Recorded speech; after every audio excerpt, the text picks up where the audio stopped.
Google has released its promo video for Google Glass, the EMF-emitting GPS tracker that you attach to your head, a constant personal companion that augments your mind, according to a report out of CNET. And I'll get to the point in a minute, but just look how stupid this video is. Why in the hell would you want a $1,500 piece of equipment dangling from your face when you're on a hot air balloon or a trapeze? Stupid.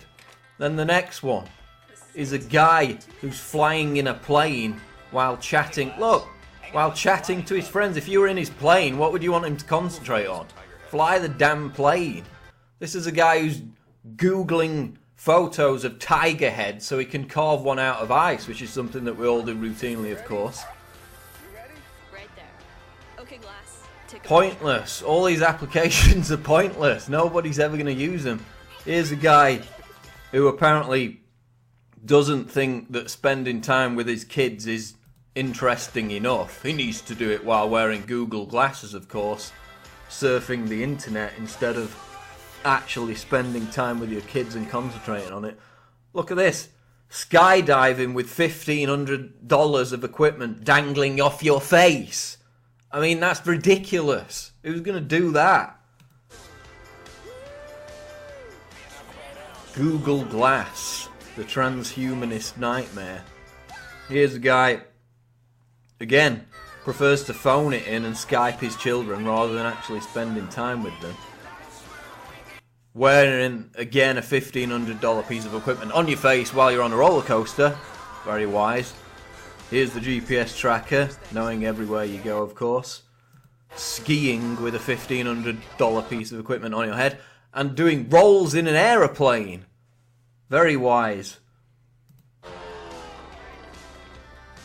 Trapeze again, or whatever the hell it is. Horse riding.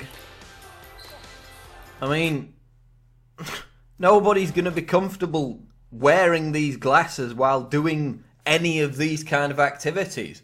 You know, why not just put a chip in your head? So much more convenient. I mean, juggling fire, is that not enough to keep your tiny attention span occupied?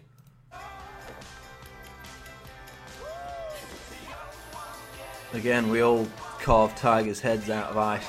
Running through an airport trying to catch a plane, that's not enough to be occupied with. You've got to do it wearing Google glasses. Again, phoning it in with the kids, don't actually spend real time with them. Googling a language, so your pathetic wirehead brain no longer has to think and actually learn the language. Google jellyfish. And then, you know, you're in a hot air balloon. For God's sake, just enjoy it. Stop fiddling around. Why do you have to take pictures of everything? And you can call me a Luddite, you know, all you transhumanist fanboys out there. But there's a point where technology just becomes another useless, invasive, a burden, or a direct threat to who we are as human beings. We have to remember that this so-called new smart technology age represents a drop in the ocean of human history, and our bodies and our minds are just not used to it. I mean, we're still biologically programmed to be hunter-gatherers. There comes a point where technology ceases to help us, and it just ends up making us more miserable and detaching us from the private wonder of nature and reality itself. You can't obtain happiness through constantly taking photographs of every dumb thing you see. You can't obtain happiness through checking your email every 5 minutes. You can't obtain happiness through talking to virtual people in cyberspace.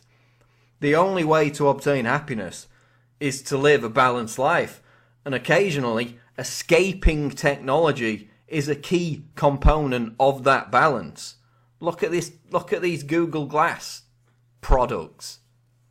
It's permanent. There's no escape. In the brave new transhumanist world, there is no escape. So, you know, happiness, you're not going to get happiness from any of that stuff. Go for a walk, go hunting, Go camping. Exercise. Spend time with your kids. Meditate. Whatever it is that you do. Because attaching a computer to your head is not going to bring you happiness. It's only going to make your life more synthetic, more artificial, less satisfactory, less real, less genuine, less spontaneous. Rant over. It's Paul Joseph Watson with Infowars.com.